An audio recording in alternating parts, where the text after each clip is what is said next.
Continuing to read from A Mountain in Tibet, from page 134. You'd think that after Trungpa's experience and my own close shave, I would have learned something. But no. Akon bought another car, and I crashed that too. The car rolled several times, but I just got up and walked away, escaping without even a scratch, and nothing more than a fine. I felt as if death couldn't touch me. So then I asked Akon to buy me a motorbike. I got myself some German bike leathers and used to whiz around like a total speed freak. One Samiling resident once described me as a shadowy figure who came and went on his motorbike. I was on the edges, as always. One day I had a disagreement with Yangchen. She worked incredibly hard, running part of their family home as a B&B. By this time they also had a son, Jigme, as well as a daughter, Kami. Yanqing wasn't happy about having a good-for-nothing brother-in-law living with them. I loved to play with the children, but I didn't do any work around the house, and I was running through Akon's money. So we had a row. I stormed off, got on the bike, and set out for Samiling. I was coming too fast round a sharp bend when I came up behind a lorry and couldn't get past. I swerved, skidded, and the bike hit a stone and careered off the road, throwing me into the bushes. Once again, I was completely unhurt, though the bike was a mangled mess. This time I felt really ashamed. I trudged to a bus stop with my helmet in my hands and got the bus back to Dumfries. When Yangchen opened the door to me, I felt like a dog with its tail between its legs. She told everybody what had happened, and after that nobody would ride in a car if I was driving. I was just too reckless, too careless, with myself and other people. I couldn't look after possessions or other people's feelings. I was no good to anybody. Akon never told me off because he knew I would explode in anger.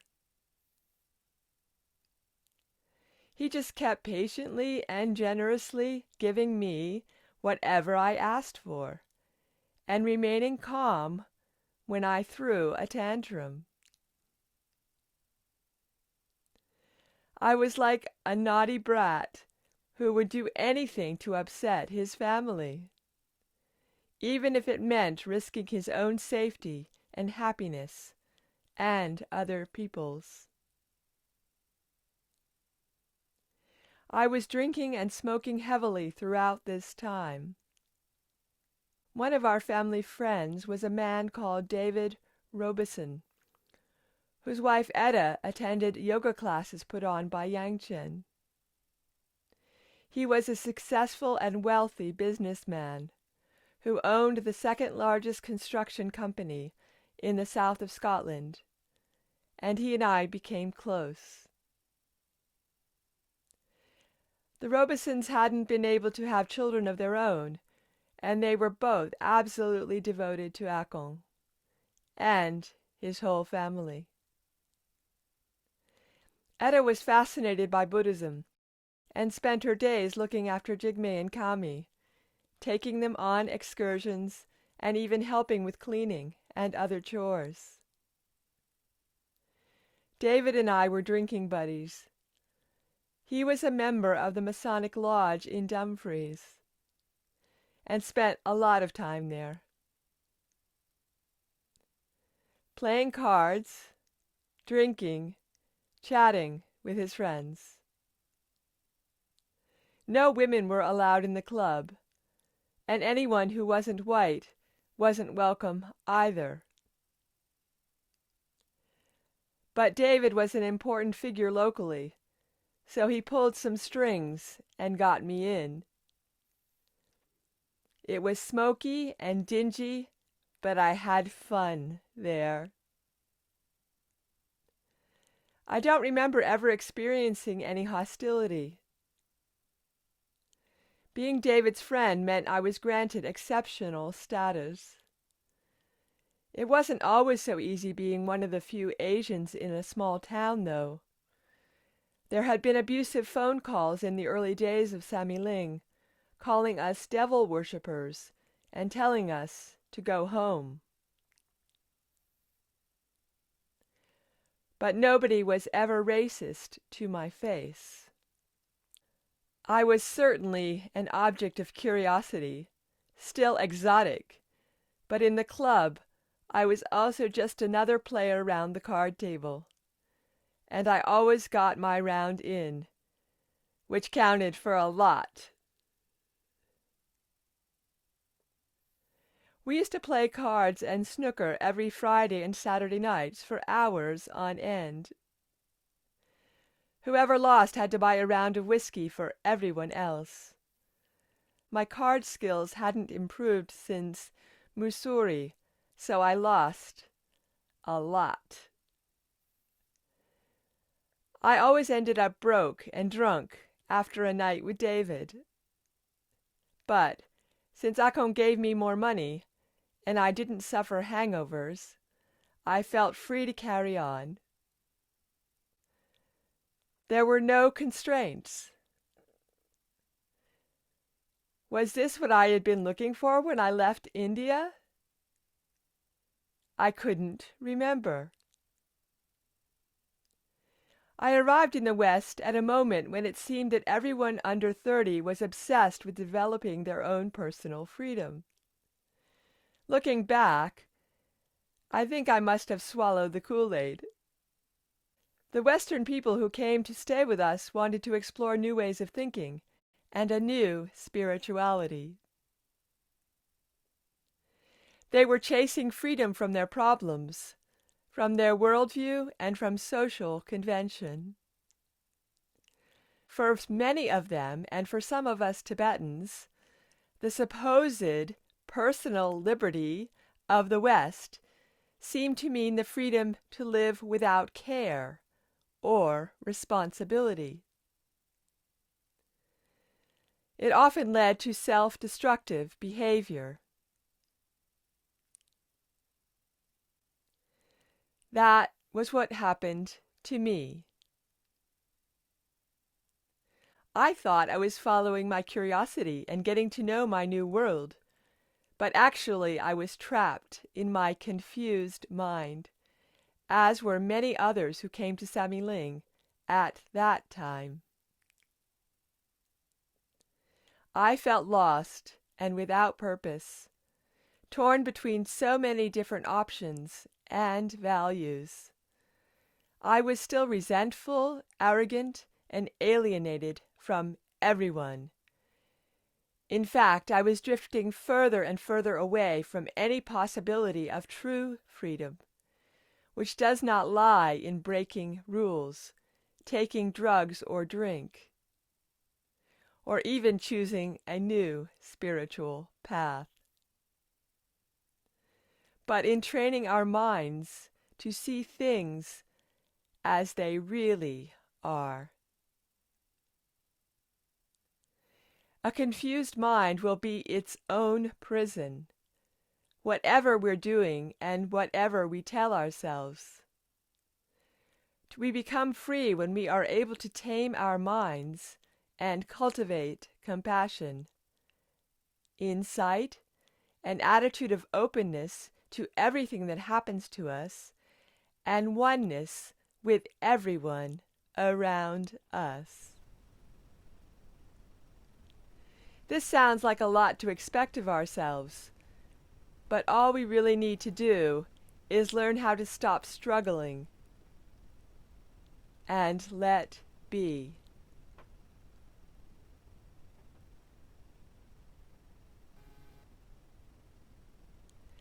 I was still a long way away from this. The barrier I had constructed between Akon and me was high and thick as a prison wall.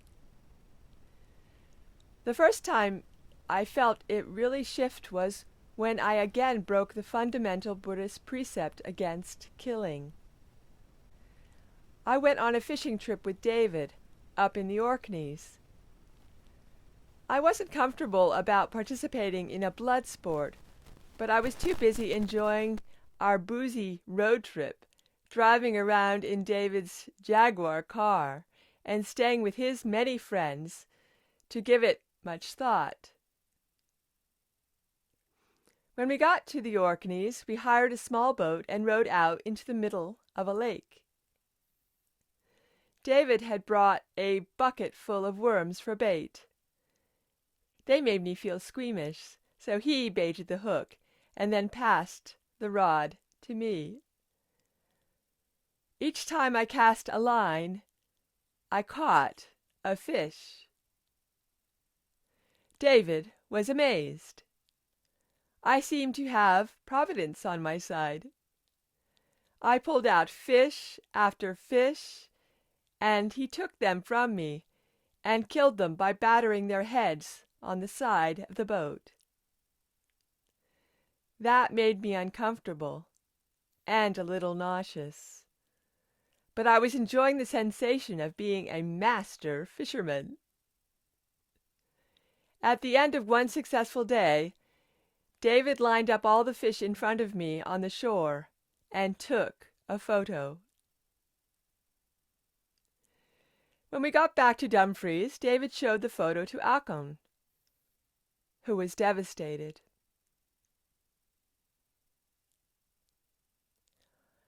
I didn't say anything to David, because he knew that fishing was a traditional pastime in Scotland. But once David had left, he turned to me with tears in his eyes. I promised our parents that I would take care of you and raise you with Buddhist values, he said. I have given you everything you ever asked for. I have protected you from adversity and suffering. But now I feel like a failure.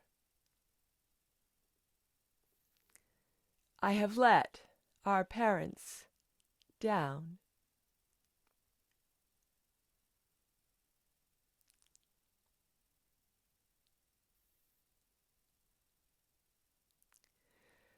This tore me apart.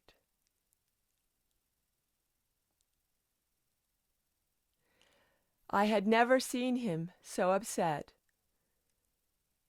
Not when we were fleeing Tibet, nor when Jamyang and others died, nor when he was in conflict with Trungpa.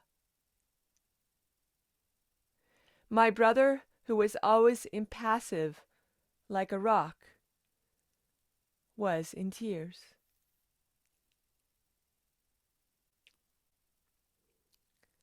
And it was my fault. My heart broke.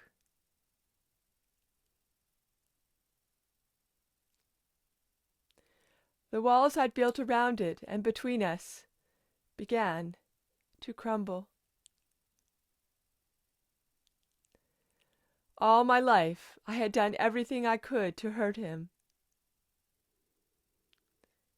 I took a vow silently, deep in my heart, that I would change.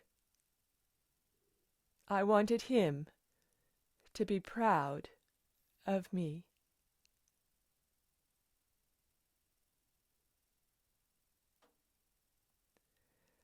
My life did not alter in obvious ways, just yet, but something in me had shifted. I had been able to bring some awareness to my own behavior. I had made a vow to move from negative thinking and action to a more positive way of being. These were crucial steps in my journey towards the transformation that was awaiting me.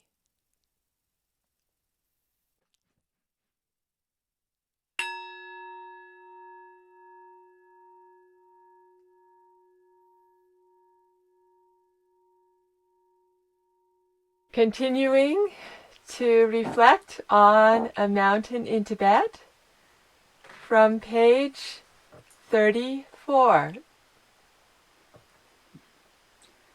Well, it seemed that he was still having a bit of an adventure, and he liked to get out and enjoy himself. Although some of it was a wee bit reckless, and it seemed to be drawing him away from the spiritual side of things. And I suppose meeting up with that friend didn't help any. Went to the Masonic Club, you know. Because in the Masonic Lodge they all drink whiskey. That's what they do. Yes, part of the coming together of people and sharing. Yeah. So all these accidents he's been lucky to have escaped from all these various accidents in the cars and the motorbike. It's unbelievable, actually. Yeah. You can't imagine that someone would not have any problems so many times, over and over again. Even since he left Tibet, he had problems there, close encounters, you know. Yes. And still going on. Yeah. So he had very good karma even amidst the difficulties. Yeah. There was forces protecting him, and his probably good actions in the past were supporting him. Yeah. So when his friend showed all the pictures of all the fishes, I understand how Akon Rinpoche was crying because it's taken life, you know, well.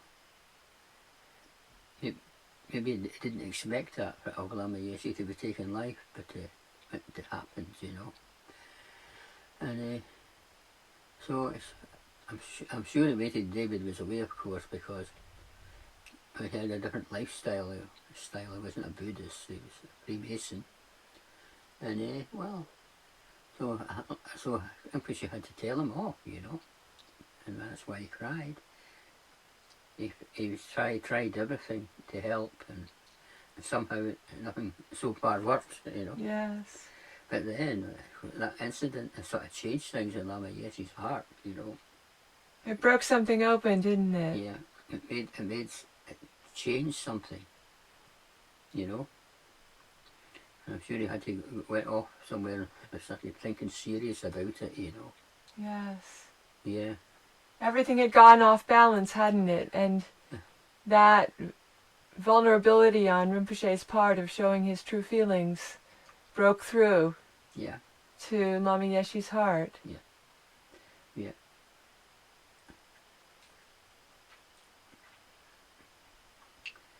So it's a turning point, isn't it? That was a turning point.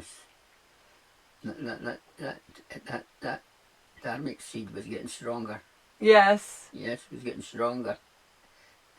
It was getting, from there on, it was getting stronger and stronger. Yes.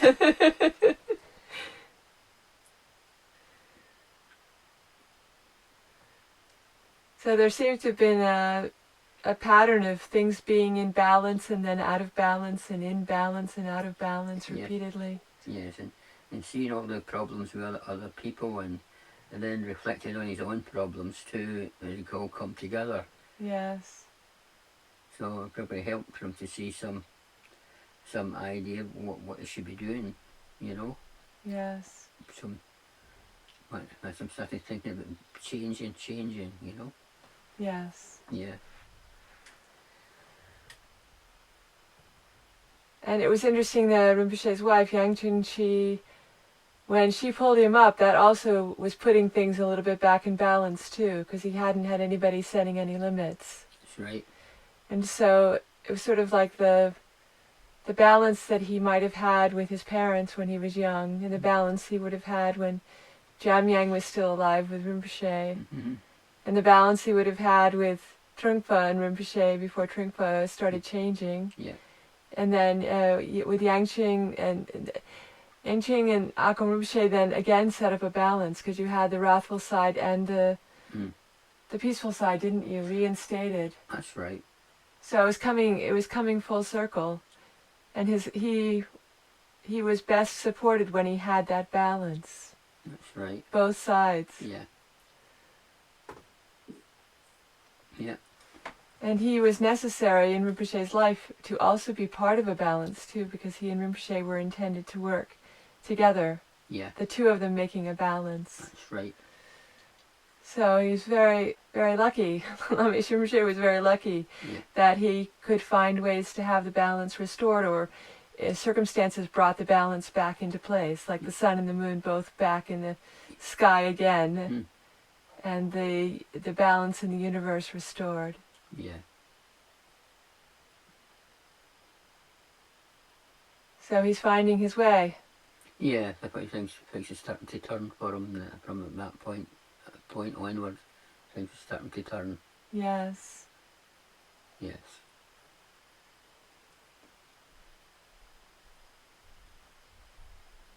And when we're reading along with this book, we're very eager for this to happen, because we've been going through all the experiences and accounts of up to this point, wondering when will it change. We know everything's impermanent, but when will it change towards the direction of the Lama Yeshe Rinpoche, who is now standing with his full authority and power and balance and harmonious relationship with Rinpoche, Akam Rinpoche. Yes.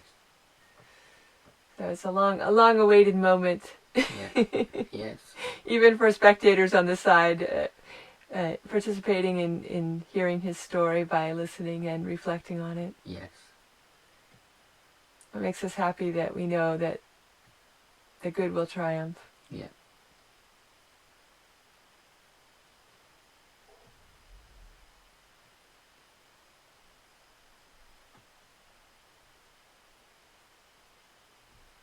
Are we happy with that?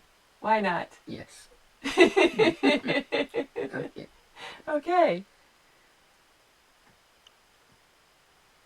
So this is end of a chapter, and it's going to be also a new beginning.